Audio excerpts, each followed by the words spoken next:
magandang paksa, dapat matiyak natin kung ilan ang katotohanan na nararapat na mataglay ng tao o maging pananampalataya ng tao. Kung yan po po pwedeng dalawa, po pwedeng tatlo, o po pwede kaya naman lahat ng relihiyon ay papunta rin sa Diyos, kagaya ng paniniwala ng iba, o talagang meron lamang isang paraan ng Diyos sa paglilingkod sa Kanya. Yan po siguro, kung gusto nyo, yun ang ating pag-aralan. Payag po ba kayo? Sige po, umpisahan na po natin. Aalamin po natin sa Biblia kung ano yung kaparaanan ng Diyos upang ang tao'y maligtas o maging dapat sa Kanya. Ano yung takda ng Diyos na paraan? Kasi po, sa Biblia, kung hindi man ninyo na itatanong, isasagot ko na agad sa inyo. Ang nasusunod po sa nangyayari sa mundo'y dalawa. Maaaring hindi nyo ko agad mapaniwalaan, pero dalawa po ang nasusunod sa nangyayari sa mundo. Sa pag-aaral natin, aalamin natin kung bakit nangyayari ang lahat ng bagay na ito sa buhay ng tao. Sino ba ang nasusunod? At alin ba ang dapat na talagang sundin sa dapat na mangyari sa isang tao? Alam niyo po ba, mga kababayan, na tayong mga tao, ang ating being, itong ating pagkatao, meron hong hinaharap ito na pangyayari Meron hong pangyayaring kapapalooban ng ating pagkatao. Sa ayaw natin sa gusto, sa maniwala tayo sa hindi, meron pong tinatawag na pangyayari. Alam nyo naman ang kahulugan ng pangyayari, nangyayari dahil may elemento ng panahon at may elemento na mga nasasangkot. Halimbawa ay ang tao, mga anghel, ang Diyos, ang mga demonyo, etc. etc. Yan ho lahat ng bagay na yung nangyayari. Pero sa lahat ng pangyayari, meron talagang dapat sanang mangyari. Kaya lang, hindi po yung dapat na mangyari sa lahat ng pagkakataon ang nangyayari. Meron hong mga nangyayaring hindi sana dapat mangyari. Dahil meron pong dalawang nasusunod sa lahat ng pangyayari sa mundo. At dito natin pag-aaralan, pag nakita natin yung dalawang nasusunod, kung alin kaya dapat talagang masunod at ilan ba yung paraan ng dapat na masunod. Umpisahan po natin ang pag-aaral ngayong gabi. Sa paniniwala ho ng marami, ang nasusunod ay ang Diyos, at kagaya ng sinabi ng ating kapatid, at ang demonyo. Ako po hindi naniniwala na ganon. Naniniwala po akong nasusunod ang Diyos, pero hindi ang pangalawang nasusunod ay ang demonyo. Naniniwala po kayo na nasusunod ang Diyos. Nasusunod siya, pero hindi po ang pangalaway ang demonyo. Hindi rin naman si Kristo. Hindi rin naman ang Espiritu Santo. Ang pangalawa pong nasusunod ang tao. Actually, ang demonyo, hindi po pwedeng masunod. Ang demonyo nagsasuggest lang, nanunukso lang, hindi ho namimilit ang demonyo. Ang Diyos din, hindi rin naman namimilit. Kung nangyayari man ang kagustuhan ng Diyos, dahil sa siya'y makapangyarihan sa lahat. Pero hindi niya ipinipilit sa lahat ng pagkakataon ang kanyang gusto. At ang demonyo, lalo na pong hindi po pwedeng mamilit dahil wala pong kapangyarihan si Satanas magpapangyari ng anumang bagay maliban ng ipinahintulot ng tao. Kasi po ang tao'y binigyan ng Diyos ng free will, ng tinatawag na pamimili. Kung gusto niya sumunod, kung ayaw niyang sumunod. Gusto niya lumabag, ayaw niya sumunod. Magaganap niya pong lumabag. Pero wag nating sabihin na si Satanas ang nagpapangyari nung ginawa o nangyari sa isang taong napasama, sapagkat hindi pwedeng mamilit si Satanas na ikaw ay sumunod sa kanya. Ang kanya ay naghahain lang siya ng tukso, naghahain lang siya ng suggestion, na pagka inokayan mo, talagang mangyayari yon. Kaya ang final na desisyon nasa tao pa rin po. At Ang isa pang nasusunod ay ang Diyos. Ito'y ating patutunayan sa pamamagitan ng mga talata ng kasulatan. Pag-aralan po natin ang causes ng pangyayari sa buhay ng tao sa ating pagpapasimula. Ano-ano ho ba ang mga nagiging dahilan ng mga pangyayari? Yung mga nangyayari, kung ano-anong pangyayari sa buhay ng tao, ano-ano ho ang nagiging dahilan? At nangyayari ang mga pangyayari sa buhay ng isang tao. Pakinggan nyo sa Lucas 1:37, meron hong ganitong pangungusap doon. Sapagkat walang salitang mula sa Diyos na di may kapangyarihan. Dito'y sinasabi ng Anghel Gabriel kay Maria, walang salitang mula sa Diyos na di may kapangyarihan. Pag sinabi pong ang salita ng Diyos ay may kapangyarihan, ano po ang ibig sabihin nun? Pakinggan nyo sa Isaias, ganito naman ang ating mababasa. Magiging gayon ang aking salita na lumalabas sa bibig ko. Hindi babalik sa akin na walang bunga, kundi gaganap ng kinalulugdan ko at giginhawa sa bagay na aking pinagsubuan. Ito pa, sabi ng Diyos, ang aking salita na lumalabas sa bibig ko, hindi babalik sa akin ng walang bunga, kundi gaganap ng aking kinalulugdan. Ngayon, meron pa siyang isang pronouncement dyan sa Isaias. Ang sabi niya, aking sinalita, sige. Aking sinalita, akin namang papangyayarihin, aking pinanukala, akin namang gagawin. Sabi ng Diyos, aking sinalita, aking papangyayarihin. Ang Diyos po ay may kapangyarihang mapapangyari ang kanyang salita. Kasi nasa kanyang lahat ng resources at ang lahat ng kapangyarihan para yung sinabi niya ay magkatotoo. Tandaan po natin, nasa prerogative ng Diyos na papangyarihin ang kanyang sinalita. At wala pong sino mang makakapigil. Pakinggan niyo ang sabi niya, ganito sa Isaias pa rin. Ako'y gagawa, sinong pipigil? Ayun, sabi ng Diyos, ako'y gagawa. Sino pipigil? May makakapigil ba sa anumang bagay na gustong papangyarihin ng Diyos? Naturalmente pong wala. Kaya nga siya tinatawag na makapangyarihan sa lahat na papangyayari niya ang ibig niyang papangyarihin sa mundo. Yan po ang dapat nating maintindihan. Pero alam po ba ninyo na ang Diyos na makapangyarihang magpapangyari ng bagay na gusto niyang papangyarihin ay mayroon pong nakakahadlang sa gusto niyang papangyarihin pagkaminsan, hindi naman sa lahat ng pagkakataon. Paminsan-minsan mayroong nakakahadlang sa gustong papangyarihin ng Diyos dito sa mundong ito. Alam po ninyo ba kung sino ang maaaring makahadlang sa gustong papangyarihin ng Diyos sa mundo? Pakinggan nyo sa 1 Korinto Kapitulo 9, ganito ang ating mababasa. Kung ang iba ay meron sa inyong matuwid, hindi baga lalo pa kami, gayunmay hindi namin ginamit ang matuwid na ito, kundi aming tinitiis ang lahat ng mga bagay upang huwag kaming makahadlang sa Ebanghelyo ni Kristo. Meron hong mga paraan kuminsan para mahadlangan yung kagustuhan ng Diyos kagaya ng paglaganap ng Ebanghelyo. Sabi ni San Pablo, meron kaming karapatang gumamit ng aming katwiran. Sabi niya, pwede silang kumain, pwede silang uminom. Kung itataas po natin ang pagbabasa ron, pwede kaming mag-asawa. Sabi niya, pero hindi namin ginamit ang mga karapatang ito.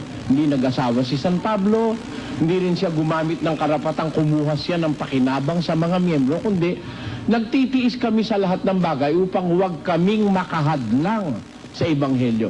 Therefore, meron pong possibility na yung pangangaral ng Ebanghelyo ay mahadlangan. Ang isa riyan ang pag-iintindi ng mangangaral sa kanyang sariling kapakanan. Maaring mahadlangan niya yung pagpapangaral at pagpapalaganap ng Ebanghelyo.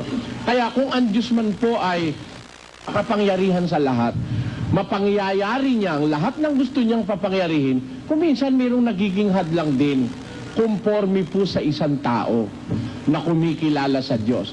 Halimbawa, sinabi ng Diyos, paparusahan ko ang Ninive. Ganyan. Masasama ang tao sa Ninive. Sabi niya kay Propeta Jonas, sabi mo, paparusahan ko sila, gugunawin ko ang Ninive pag hindi sila nagsisi. Nangaral po si Propeta Jonas sa Ninive. Alam niyo naging resulta? Pakinggan niyo sa 3:10 ng Jonas, ganito ang nakasulat. At nakita ng Diyos ang kanilang mga gawa, na sila'y nagsihiwalay sa kanilang masamang lakad, at nagsisi ang Diyos sa kasamaan na kanyang sinabing kanyang gagawin sa kanila at hindi niya ginawa. Ayon, sabi ng Biblia, nagsisi naman yung mga taga-Ninive, nagsihiwalay sila sa kanilang mga masasamang lakad. Kaya naman, nagsisi ang Diyos sa kanyang sinabing gagawin niya sa kanila at hindi na niya ginawa. Therefore, kung pwede mang papangyarihin ng Diyos, pagka ang tao pala'y nagbago, nagbabago rin ang Diyos ng pasya. Pwede pala siyang magbago, dependent sa ipapasya ng tao. Kaya nakikita nyo, sa mundo, ang mga pangyayari, may dalawang nagkakaalaman. Pasya ng Diyos at pasya ng tao. Nagbabago ang Diyos, depende sa pakikitungo niya sa tao. Kung ang tao po ay nagbago sa kanyang gawain, nagbabago rin ng Diyos ng kanyang pasya. Kaya ang nangyayari sa mundo, dependente sa ugnayan ng tao at ng Diyos. Kagaya nung minsan tanungin ni Abraham ang Diyos tungkol sa Sodom at Gomorra, pakinggan nyo sa aklat ng Henesis, ganito po ang ating mababasa. Lumapit si Abraham at nagsabi, ang mga banal ba ay iyong lilipuling kasama ng mga masama? Kung sakaling may 50 banal sa loob ng bayan, lilipulin mo ba at di mo patatawarin ng dakong yaon? Alang-alang sa 50 banal na nasa loob niyaon, malayo nawa sa iyo ang paggawa ng ganito, na ang banal ay iyong patayin kasama ng masama. Ano pat ang banal ay mapara sa masama, malayo nawa ito sa iyo. Di ba gagawa ng matwid ang hukom ng buong lupa? At sinabi ng Panginoon, kung makasumpong ako sa Sodoma ng 50 banal sa loob ng bayan, patatawarin ko ang buong dakong yaon alang-alang sa kanila. Sabi niyo may sinabi na ang Diyos susunugin niya ang Sodoma at Gomorra. Kung sino ba makakapag-atras nun, meron ba? Wala naman Pag sinabi ng Diyos, kaya niyang papangyarihin Pero ang sabi ng si Abraham, Panginoon, kung makakakita ka ba ng 50 banal sa Sodoma, susunugin mo pa ba at Sodoma? Sabi ng Diyos, kung makakasumpong ako ng 50 banal, hindi ko nagugunawin. Patatawarin ko na ang bayang yaon. Alang-alang sa 50 banal. Ano ngayon nangyari? Tuloy po natin. At sumagot si Abraham at nagsabi, narito, ngayon nangahas akong magsalita sa Panginoon, akong alabok at abo lamang. Kung sakaling magkukulang ng 5 sa 50 banal, lilipulin mo ba dahil sa 5 kulang ang buong bayan? 45 yan. Tuloy. At sinabi niya, hindi ko lilipulin kung makasumpong ako roon ng 45. At siya muling nagsalita pa sa kanya at nagsabi, marahil ay may masusumpong ang 40. At sinabi niya, hindi ko gagawin alang-alang sa 40. At sinabi niya, o huwag magalit ang Panginoon at ako'y magsasalita. Kung sakaling may masumpungan doong 30. At sinabi niya, hindi ko gagawin kung makakasumpong ako roon ng 30. Napansin nyo, nangungulit si Abraham. Sinabi ng Diyos, pag may 50, hindi ko gugunawin. Papatawarin ko na. Kung 45 po. Hindi rin. Kung 40 po. Kasi naaawa si Abraham, ang laki-laking bayan ng Sodom at Gomorra, nandun pa ang kanyang pamangking si Lot. Kaya nagmamalasakit si Abraham, nandun si Lot na kanyang pamangkin. Hindi rin kung 30 po. Hindi rin, sabi ng Diyos. Ano nangyari? Tuloy po natin. At kanyang sinabi, narito ngayon, ako'y nangahas na magsalita sa Panginoon, kung sakaling may masumpungan doong 20. At sinabi niya, hindi ko lilipuling alang-alang sa 20. Pakahalaga pala sa Diyos ng 20, no? Alang-alang sa 20, hindi ko pa rin lilipulin. Sige, ano nangyari? At sinabi niya, o huwag magalit ang Panginoon at magsasalita na lamang akong minsan kung sakaling may masusumpungan doong 10. At sinabi niya, hindi ko lilipulin alang-alang sa 10. Kita nyo? Hanggang 10, sabi ng Diyos. Nung wala ng 10, wawalo na lang, nilipol. Tapos, doon sa panahon ni Lot, sa Sodom at Gomora, 3, nilipol. Umula lang apoy. Ano po ibig sabihin? Nangyari yung sinabi ng Diyos na gugunawin niya ang Sodom at Gomora, nangyari o hindi? Nangyari. Bakit nangyari? Kasi walang nasumpungang 10 3 na lang Miski yung unang sanlibutan, walang nasumpungan 10, 8 lang. Panahon ni Noe, 8 lang sila Ginunaw na rin ng Diyos. Ano po ibig ko sabihin? Yung sinabi ng Diyos, pwede niyang ituloy Kagaya nung ginunaw niya ang Sodom at Gomora. At ngayon lahat ng mga siyentipiko hinahanap ang Sodom at Gomora. Hanap silang hanap. Sabi ko naman sa loob-loob ko, nung binabasa ko yung librong hinahanap nila sa Sodom at Gomora, ginunaw na nga, hanapin mo pa. Ano makikita mo sa ginunaw? Ba, hindi ba totoo? Hindi ba totoo? Sabit sa Samaria, sa Israel, sa Ehipto, maghukay ka ng maghukay, makakakita ka ng ebidensya. Makikita mo ang ebidensya sa Ehipto na talagang may mga paraon. Nakita nila ebidensya, nakita pa nila yung paraon, nakasuot pa ng ginto Sa Samaria, nakahukay sila ng 1 denaryo na may retrato ni Augusto Cesar at saka ni Tiberio Cesar. Yung bang dinaryong ipinakita kay Kristo, tinatanong kung dapat bang magbuwis. Yung mga dinaryong yon, nakakuha sila ng kopya nun, ng coins. Nagpapatunay po ng isang bagay, yung bagay na yon, mga kapatid. Ang pinatutunayan nun, meron talagang dinaryo, nangyari. Nasusumpungan nila sa lugar na kinalalagyan. Ngayon, bakit yung Sodom at Gomora hindi makita? Kasi sinabi ng Biblia, ginunaw, sinunog sa apoy Ano pa makikita mo? Pati bakal nun matutunaw sa tindi ng init ng apoy, galing sa langit yun Hindi namang apoy sa pandayong, Hindi rin apoy sa posporo yun. Yun galing sa langit. Sabi nga ng pasyon pag darating na yung paghuhukom, uulan mula sa langit, ulat apoy na masakit, sa lupa'y halos tumakip, susunog magpapasakit sa mga taong bulisik.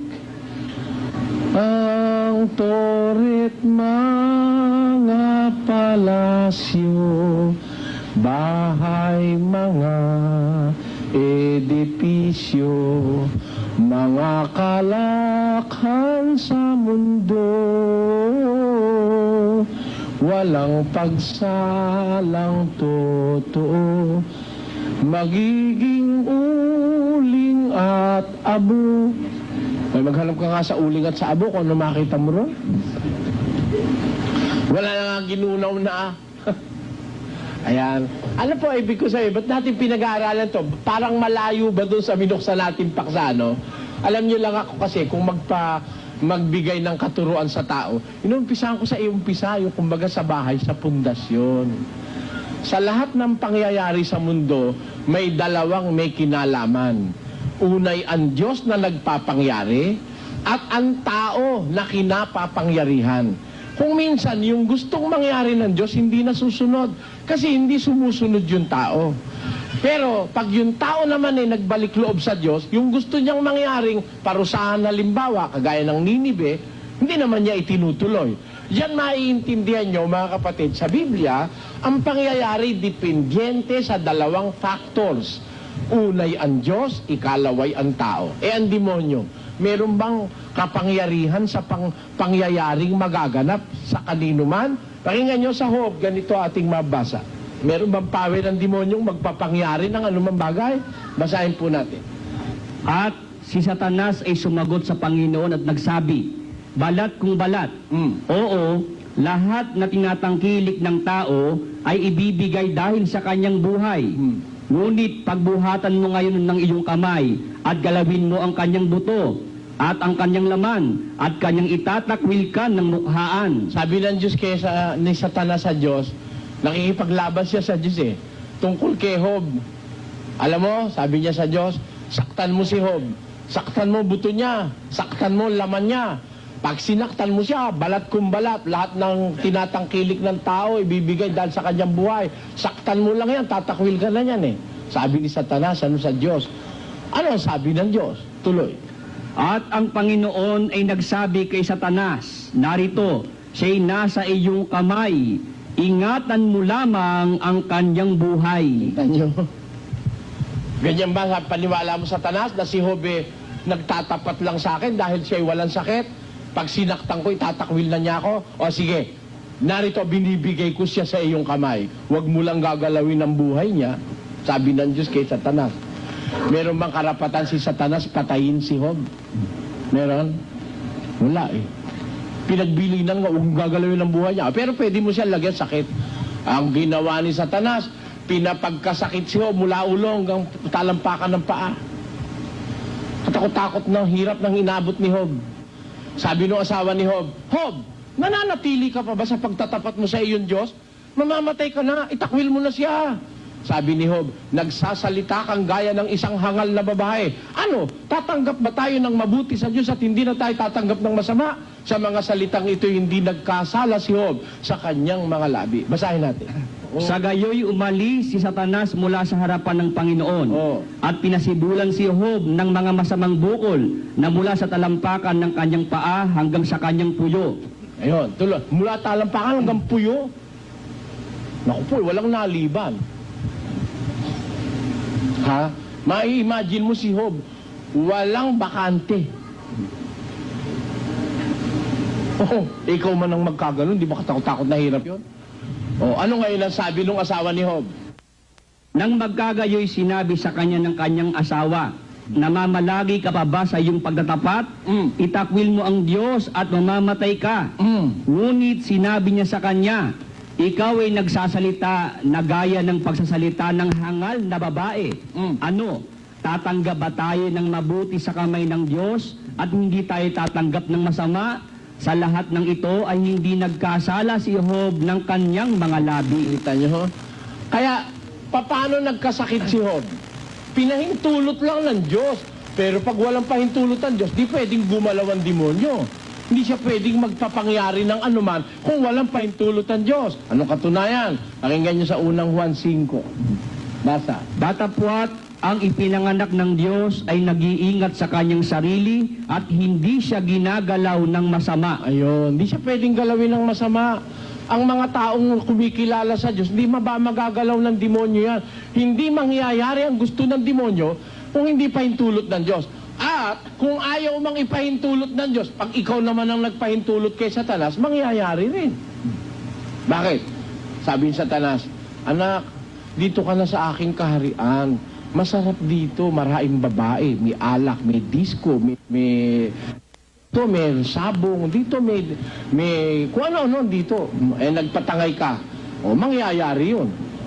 Dahil pinahintulutan mong mangyari sa'yo eh. Pumunta ka dun sa kanyang kaharian eh. Di ba? Napasakop ka sa kanyang kapangyarihan eh. Kaya mayroong mga tao, pinangyayarihan ng gawaing masama dahil sila'y sumuko sa demonyo. Pakinggan nyo sa unang Timoteo 5, ganito ating mabasa sa 15. Sapagkat ang mga iba'y nagsibaling na sa hulihan ni Satanas. Nakita nyo, yung iba bumaling sa hulihan ni Satanas. De follower ka na ng demonyo, you are following your leader. Kaya napapangyayari ng demonyo yung gusto niya sa'yo dahil sumunod ka sa kanya. Pero, if you are going to resist the devil, kung lalabang ka sa demonyo, ang mangyayari sa'yo yung kalooban ng Diyos. Kaya hindi po pwedeng isingit ng demonyo yung kanya. Hindi niya pwedeng i-assert o hindi niya pwedeng papangyarihin. Malibang may permiso ka o may permiso ang Diyos. Kaya sa mga pangyayari sa buhay ng tao, mga kababayan, dalawa lang po ang susunod. Unay ang Diyos, ikalaway ang kagustuhan ng tao. Anong katunayan? Pakinggan nyo sa 16:9 ng Kawikaan, ganito naman ang mababasa. Ang puso ng tao ay kumakatha ng kanyang lakad Ngunit ang Panginoon ang nagtutuwid ng kanyang mga hakbang. Yun, it is the heart of a man that plans his ways. Ang puso ng tao ang kumakatha ng kanyang mga lakad. Datapwat ang Panginoon ang makapangyarihang makapagtutuwid ng kanyang mga hakbang. Therefore, talagang concerted effort yan ng tao at ng Diyos. Ikaw ang magpapasya. Ang puso mo ang kakatha, magpaplano ng iyong lalakad. Tapos pag nakita ng Diyos na ang pasya mo'y sumunod sa Kanya, itutuwid naman niya ang iyong mga hakbang. Para kang isang bata, na yung bata, hindi sinasabihan ng magulang, anak, dito ka sa kanan, dito ka sa kaliwa. Hindi, yung bagong natututong maglakad, kahit saan mapadpad yung paa, dire-diretso yun. Pero, nasusunod ng bata yung gusto niya. Hindi dinidikta ng magulang dahil hindi naman robot yung bata. Pag nagtatakbo yan, humanda ka na sumunod. Masusunod yung gusto ng bata.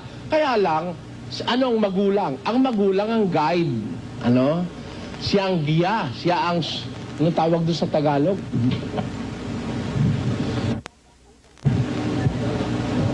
Siya ang patnubay. Ayun.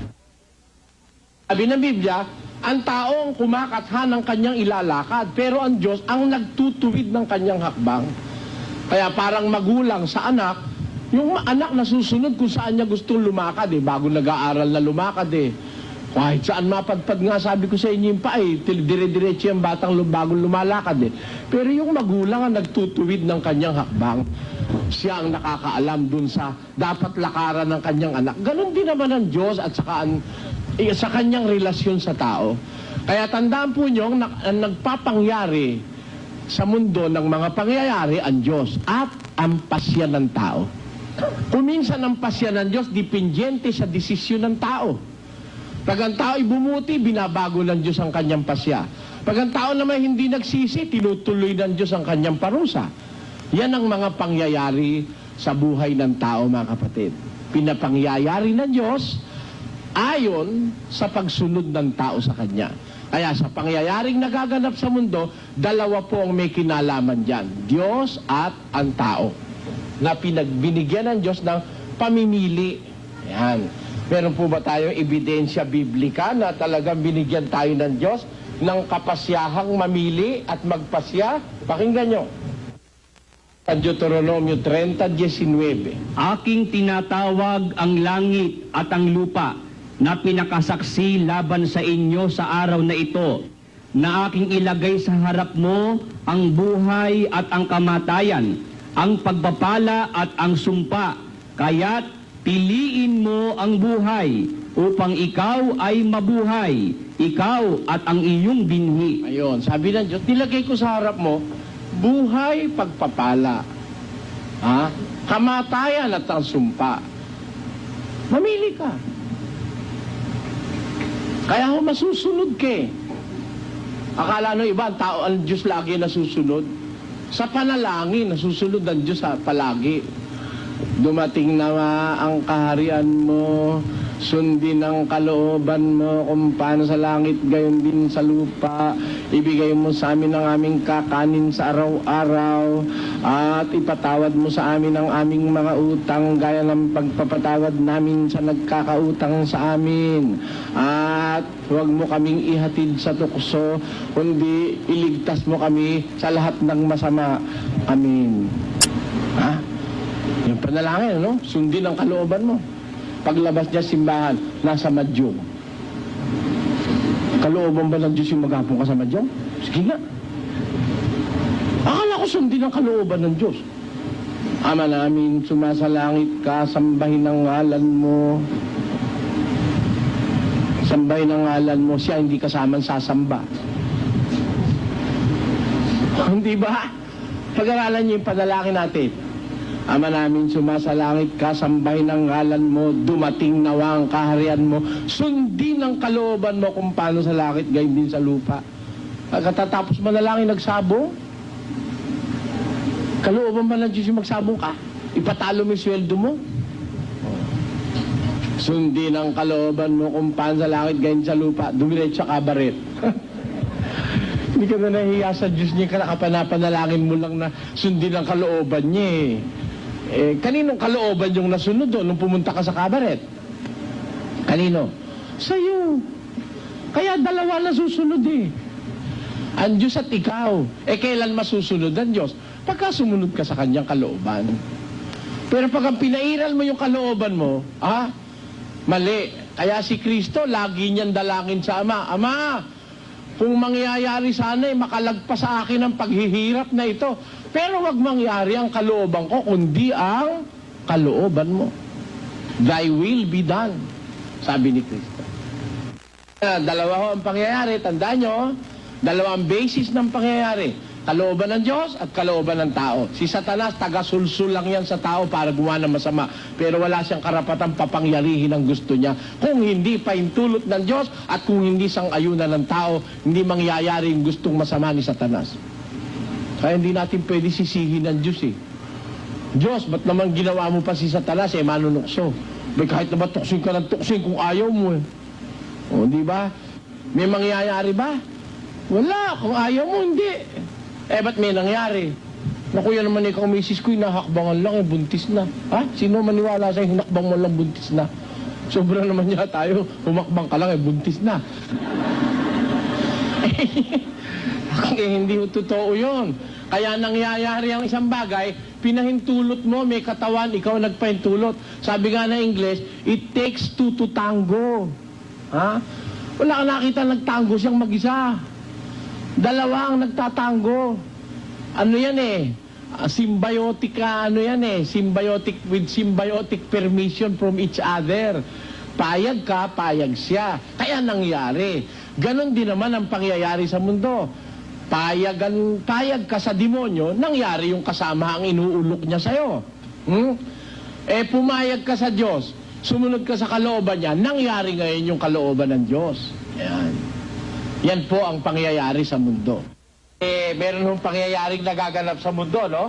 Bakit ho nangyayari, kababayan? Bakit nangyayari?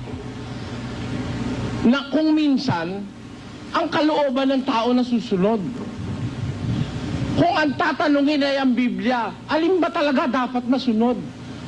Alin ba? At siyang dapat na talagang mangyari, alin? Pakinggan nyo sa isang talata ng 7 ng Mateo, 21. Ganito po ang ating mababasa. Hindi ang bawat nagsasabi sa akin, Panginoon, Panginoon, ay papasok sa kaharian ng langit, kundi ang gumaganap ng kalooban ng aking Ama na nasa langit. Ang tao po pala, para makarating sa langit, kailangan ganapin yung kalooban ng Ama na nasa langit. Kaya kung ang tatanungin natin Biblia, gusto mo makarating sa langit, mapabuti, maging banal, dapat sundin mo kalooban ng Diyos Di ba? Dapat ang masunod sa mundo, kalooban ng Diyos. Dapat ang mangyari, kalooban ng Diyos. Ano ang kalooban ng Diyos? Sabi ng Diyos doon sa dumaming tao sa walo. Naligtas si walo, no? Sa baha. Ayun, dumami. Nung dumadami na, sabi ng Diyos, kalatan niyo lupa. Kumalat kayo. Maganda yung gusto ng Diyos. Kalatan mo lupa. Bakit? Kung lahat ng tao sa may kawayan pupunta, lalong babaho ilog ng may kawayan. Di ba? Kaya kailangan may magpunta ng Valenzuela, may magpunta doon sa party ng Bulacan. Kung lahat ng taga-Bulacan magko-congregate sa may kawayan, masama mangyayari. Babaho ang may kawayan. Magiging polluted masyado may kawayan. At ang pinakamasama ron, ganito, pag ang tao ho ay magkakasama lang sa isang lugar, pag meron dumating na piste, patay kayo lahat.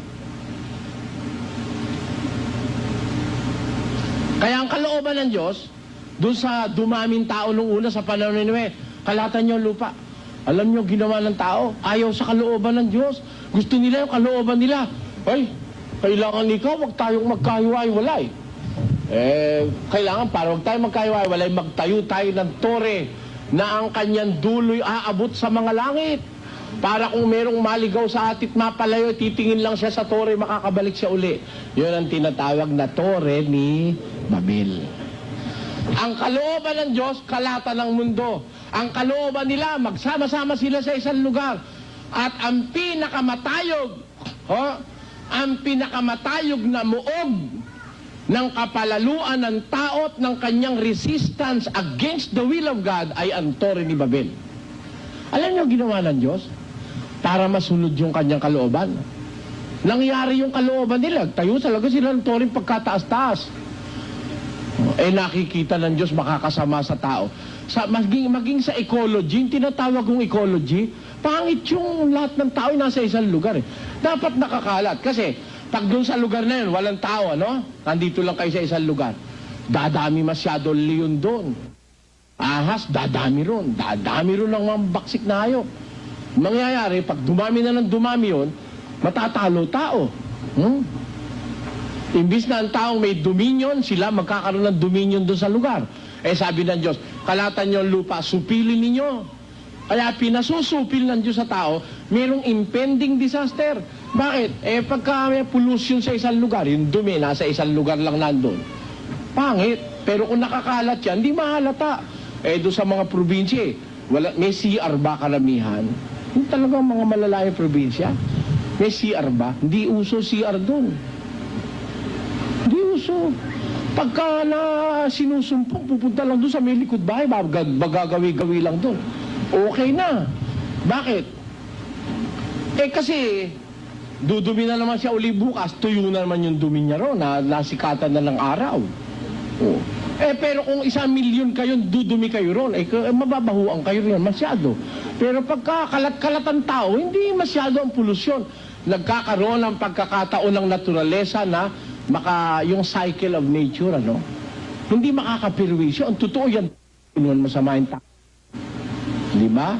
Yan, fertilizer yan. Tayo lang naman, masisilan tayo masyado. Pag sinabing, Mr. Soriano, bulgar ka naman magsalita. Ano nga sabihin mo? Yung iba ayaw ng totoo, gusto puro plastic at mga pataplis Hindi tayo magkakaintindihan yan. Ngayon yan. Pagkaya patatlo-tatlo lang at masyadong babaho isang lugar. Pero pag 1,000,000 tao pinagsama-sama sa isang lugar, pag 1,000,000 hindi ka makakahinga pagka sa isang inodoro man, puno agad. Hindi mga kalahating araw, puno yan. Pati yung Poso Negro mo. Kaya kailangan, anong tao? Ano nangyari? Ano nga nangyari? Pinayagan ng Diyos mangyari yung gusto ng tao. Ano pinayagan niya? Ayun, dumami sila ng dumami, nagtayo sila ng tore. Nung makita ng Diyos mapapasama, ginamit ng Diyos ngayon yung kanyang kapangyarihan. Yung tore ni Babel, pinanabog niya. Kaya, ang mga tao hindi magkaintindihan ngayon, nagpababa siya ng dilang apoy. Inibang mga wika. Iniba-iba. Kaya sabi nung isa, waka nga. Sabi naman nung isa, anya. Sabi naman nung isa, ang gapo. Hindi magkaintindihan, naghiwa-hiwalay sila. Yun, doon na nag-umpisa nasyon ng mga tao. Nangyari yung kalooban ng Diyos para sa ikabubuti ng tao. Kaya tinawag yon Babel. Alam nyo kahulugan ng Babel sa Biblia? Ang kahulugan po ng kaguluhan. Ginulo sila ng Diyos sa kanilang masamang intensyong magsama-sama sa isang lugar. Kaya yung bayan ng Babylonia, doon ang galing yun Yung Babel, galing doon yung Babylonia na nagpapakilala ng malaking kaguluhan. Nangyari sa kasaysayan ng tao. Pinakikita ko lang po rito, may nangyayari talagang hindi gusto ng Diyos Kasi pinagbibigyan niya muna ang tao Pero ultimately, sa katapos-tapusan, mangyayari pa rin ang kalooban ng Diyos. Kaya tayo ngayon dito sa mundo, pwede tayong mangyari gusto natin Gayon nga ni itong araw. Sabi ng pasyon, alam niyo ito, di ba Katoliko kayo? Pag hindi nyo alam ito, talo ko pa kayo, hindi ako Katoliko. Sa pasyon nakasulat, gayon nga ni itong araw, habang ika'y nabubuhay, kusang binabahalaan, nili ng anumang bagay, magaling o masama man. Tunay na di magwiwika, ang Diyos poong dakila, matuwid ka mat malisya, ay kusang magpapabaya at araw mo palibhasa. O, kita nyo? Ang Diyos pinapayagan kang gusto, gawin mo yung gusto mo eh. Ngunit kapag ka nalagot, hiningang lubhang marupok ng katawan mong mairog, ang araw mo'y matatapos, ang iiral ay ang sa Diyos. O, kita nyo? Tama o hindi? Alam niyo ba yon? Pasyon yun. Eh, kasi iba naman, kaya hindi nila alam yung pasyon. Kung basahin ng pasyon, nag-iinuman doon sa kanto eh. Kaya tuloy, wala. Yung mga dalagat binatay, tatapatan eh. May nagbababasa rong matatanda. Ako hindi iniintindi. Basta't yung nagkakasayaan doon, wala silang pakialam na nang sinudos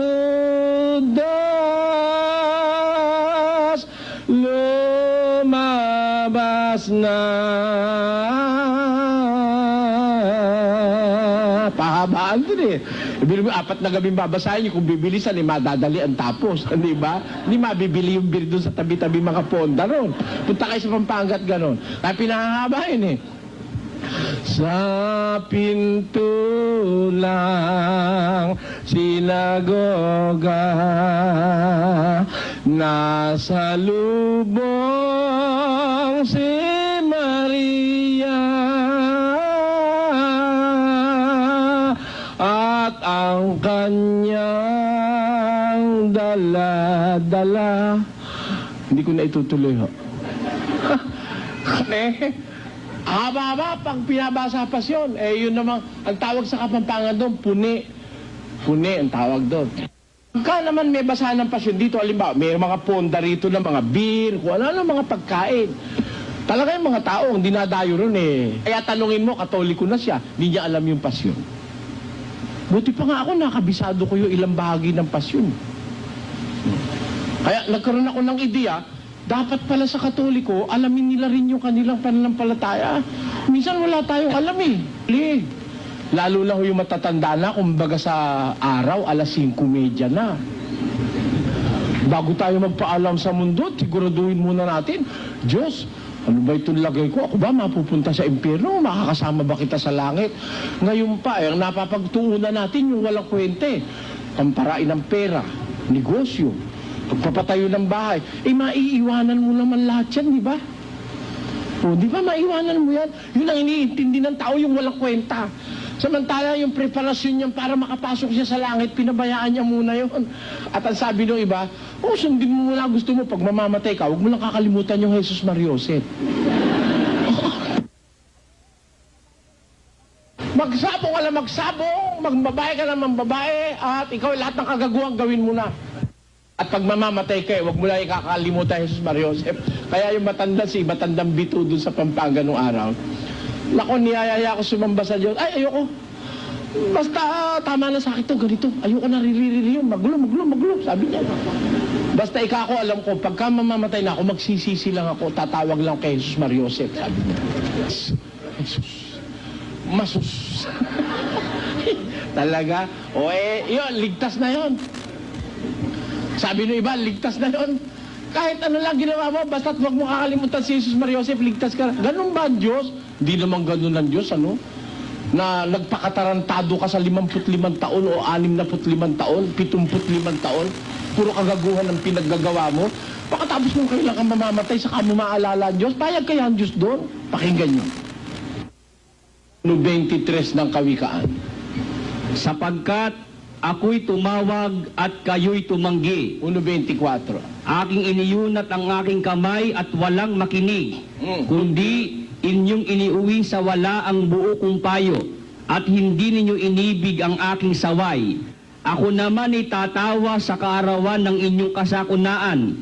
Ako'y manunuya pagka ang inyong takot ay dumarating, pagka ang inyong takot ay dumarating na parang bagyo, at ang inyong kasakunaan ay dumarating na parang ipo-ipo.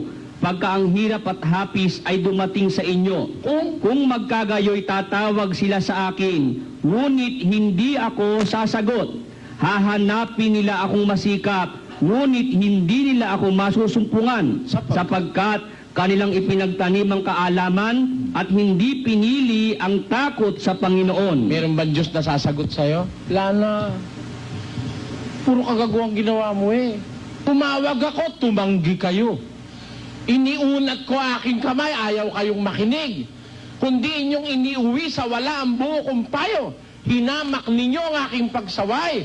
Ako naman ang tatawa sa kaarawan ng inyong kasakunaan. Pagka ang kasakuna ay dumarating sa inyong parang bagyo, pag ang hirap at hapis ay dumating sa inyo, tatawag kayo sa akin, hindi na ako sasagot, sabi ng Diyos. Eh, ikaw man ang Diyos. Habang panahon ka, hintay lang hintay eh. Bata pa ako, Diyos eh. Hindi ako muna ako mag-basketball, barkada. Eh, tumanda lang konti. Mag-aasawa muna ako, Diyos, saka na ako maglilingkod sa'yo. Eh, nung magkaasawa ng anak, Diyos, may anak ako, istorbo to, hindi pwede akong pumunta sa simbahan. Eh, kaya hindi na ako muna maglilingkod, may anak ako, paglaki ng anak, lolo ka na. Diyos, apo ito eh, mahirap naman pabayaan na apo. Eh, nung nangangalahati na apo, nanigas ka na.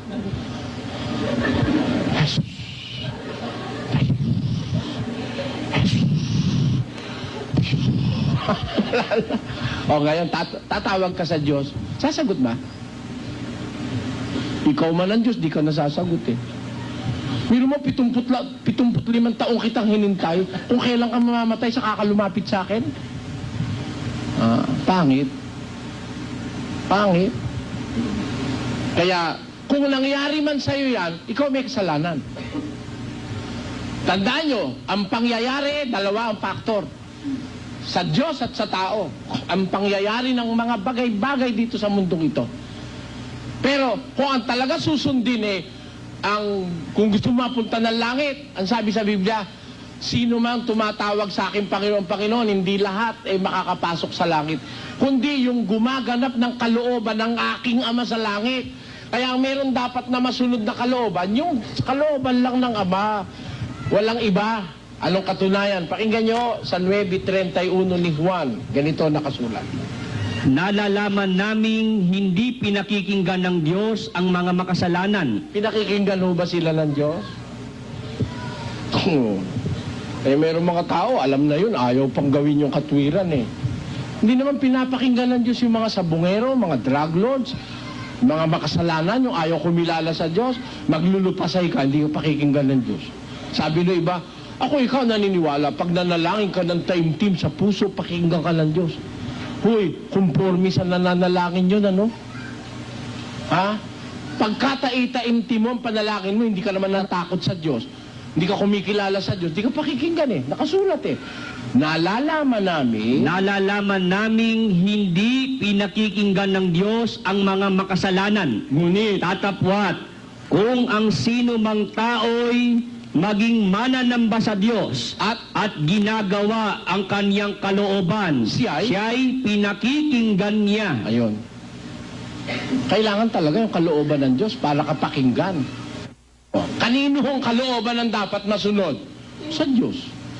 Kaninong paraan ang dapat masunod sa buhay ng tao? Sa Diyos. Para maligtas ka at pakinggan ka at makapasok ka sa langit, ang dapat masunod yung kalooban ng Diyos. Kaya nga tayo dapat alam natin yung kalooban ng Diyos eh. Kayo po, alam niyo yung kalooban ng Diyos. Sige po, hihingi ko lang inyong ideya. Sino po sa inyo nakakaalam ng kalooban ng Diyos? Kailangan bago ka makapanig sa langit, alam mo kalooban ng Diyos eh. Alam niyo po bang may kalooban ng Diyos pati sa pag-aayos ng buhok? May ideya ho ba kayong pati buhok eh may kalooban ng Diyos dyan? Babasahin ko sa Biblia. Pati damit, may kalooban ng Diyos. Hindi kahit ano gusto mo maisuot, isusuot mo. Kalaban nyo, payagan Diyos doon? Hindi ho. Bibigyan kayo sample, gusto nyo? May kalooban ng Diyos eh. Meron siyang gusto na mangyari sa tao. Eh pag sinunod mo yung gusto mo, hindi ka makakarating sa langit, babaksak ka sa impyerno nun. Bakit? Eh tingnan ninyo, damit na damit lang, may kalooban ng Diyos eh. Huwag naman hong magagalit kung meron akong matatamaan, ano. Di ko naman ho sinasadya. O kaya wag na lang, baka mamaya magalit kayo eh. Hindi ko na lang babasahin. Pati damit may kalooban, pati pagkain may kalooban ng Diyos. Pati pagsasalita, pati pagtingin ng mata. Kala niyo ba yung mata kahit saan mo gusto itingin, titingin mo? Meron akong alam na mata kahit ano gustong tingnan, natitignan. Alam niyo kung kaninong mata? Basa. Sinong may eye? Sinong may eye? Sinong may... Sino ba ang may eye? Ay! Ay! Ay! Sino ba meron nun? Pakinggan nyo. Sinong may eye? Sinong may kapanglawan? Oh. Sinong may pakikipagtalo? Sinong may daing? Sino ang may sugat na walang kadahilanan? Sino ang may maningas na mata? Sino? Silang naghihintay sa alak. Silang nagsisiyaon upang humanap ng pinaghalong alak. Huwag kang tumingin sa alak pagka mapula, pagka nagbibigay ng kanyang kulay sa saro. Bakit? Sa huli ay kumakagat ito na parang ahas at tumutukang parang ulupong. Ang iyong mata? Ang iyong mga mata ay titingin ng mga katuwang bagay. Kita nyo, paglasing na ang tao, yung mata ng lasing. Parang mata ng praning, ano? Ganon eh. Ganon na sige. Yun ang mata, kahit ano gustong tingnan eh. Pwede. Pero, pagka talaga susunod ka sa kalooban ng Diyos, pati yung titignan ng mata mo, may direksyon eh. Pati yung sasabihin mo, pati yung lalakaran mo, pati yung uupuan mo, pati yung tatahanan mo, pati yung pagsasama yung mag-asawa, pati yung inyong pagdadala ng pamilya, pati yung hanap buhay mo, pati yung pananalangin mo, pati yung pagre-relihiyon mo, at kung saan kang relihiyon dapat mamatay, may kalooban ng Diyos doon. Dapat bang kamatayan mo tatlo-tatlong relihiyon? Diyan maiintindihan yun na kung saan tayo papunta, no? Pero dapat may masunod talaga. Pero may mga nangyayari, hindi kalooban ng Diyos eh. Pero ang dapat masunod, kalooban ng Diyos. Eh ano ang kalooban ng Diyos? Who knows the will of God? What is the will of God? Can we be sure of the will of God? Matitiyak ba natin ang isang bagay o ang pangyayari kalooban nga ng Diyos? Interesado kayo mga kapatid? Pati sa pagre-relihiyon kung saan tayo dapat pumunta. Makisama sa pagre-relihiyon. Dapat ba tayo magsayaw? Dapat ba tumalon, sumigaw ng hallelujah, praise the Lord? Kailangan ba yon? Na ang ating kamay para tayong papaalis sa naiya na... Lahat ng gagawin mo, andito kalooban ng Diyos nakasulat. Yan po ang ating uumpisahan sa